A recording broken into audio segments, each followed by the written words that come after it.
Ciao Juventini, welcome back to the All Juve Cast channel where of course it's all Juve all the time. I'm Alberto, it's November 19th, you know the drill. I'm going to bring you all the news surfacing this morning on Juventus. Okay, we're going to take a look at fullbacks and which fullbacks names are more suited to the January window and which ones fall in line for the summer, as there are a ton of names both at left side and right side being linked with Juventus.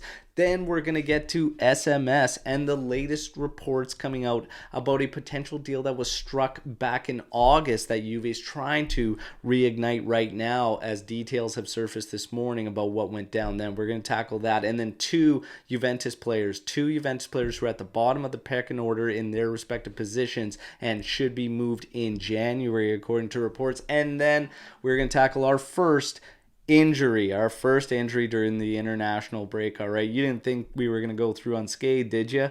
We're going to tackle that too, so let's get into it.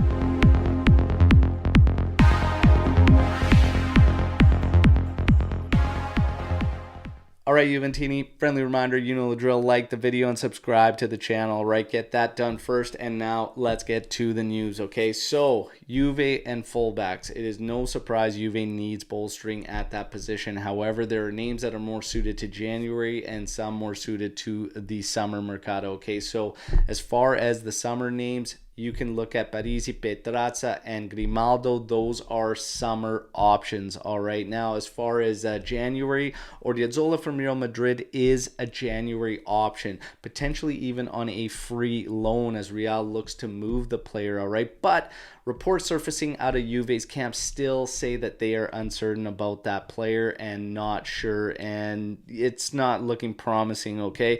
As far as some other options for January, the names are Fresneda, Home, and even a loan for Thomas Meunier, okay? So we'll have to keep tabs on that, but these are names more suited to the January mercado, which opens up January 2nd. Then we get to Sergei Milinkovic-Savic, all right? So there are reports coming out today that back in August when Paul Pogba suffered his injury, that Juventus went in on Sergei Milinkovic-Savic and had a deal struck with the midfielder, okay, at 5.5 in wages. They said that the purchase price was 50 million with 10 million in bonuses. Juventus is apparently trying to reignite that deal now. However, Lotito has raised the price. So interesting stuff here. Of course, we're going to have to see how this all plays out, but there's a lot of details that are missing in this report and why Lotito would have raised the price if maybe there was a done deal and Juve backed out.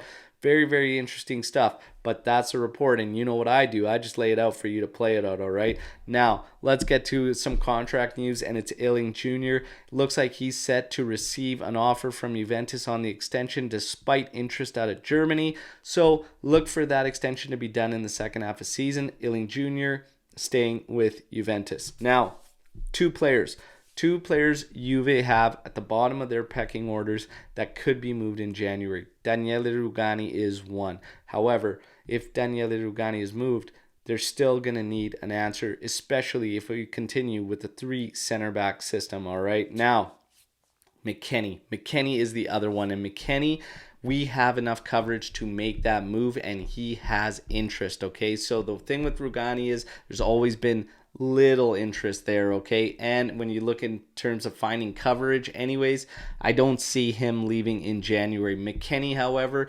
we do have enough support, and that is a large portion because of the success of Miretti and Fagioli, who have done well and integrated well and give us that freedom to make that move. And McKennie's performances have left a lot to be desired, and he could find himself on the way out, especially with the interest that he is drawn, okay? So there you have it. Look for McKennie potentially moved in January. Now, last certainly not least, injuries. We have our first one of the international break, and it's Fagioli getting injured with the Azzurri. However, it is not serious, and he has more than enough time, as we are during World Cup break now, to recover, and there are no problems that should be coming out of this, all right? So there you go. An injury reported, but a non-issue, all right? There's your news break, Juventini. You know the drill. Like the video, subscribe to the channel, but I love hearing from you. Let me know how you feel and your thoughts, questions, opinions you might have on all the news I just dropped on you today, and look for us to be live tomorrow morning, and we're going to tackle the first World Cup game, okay? So it's Qatar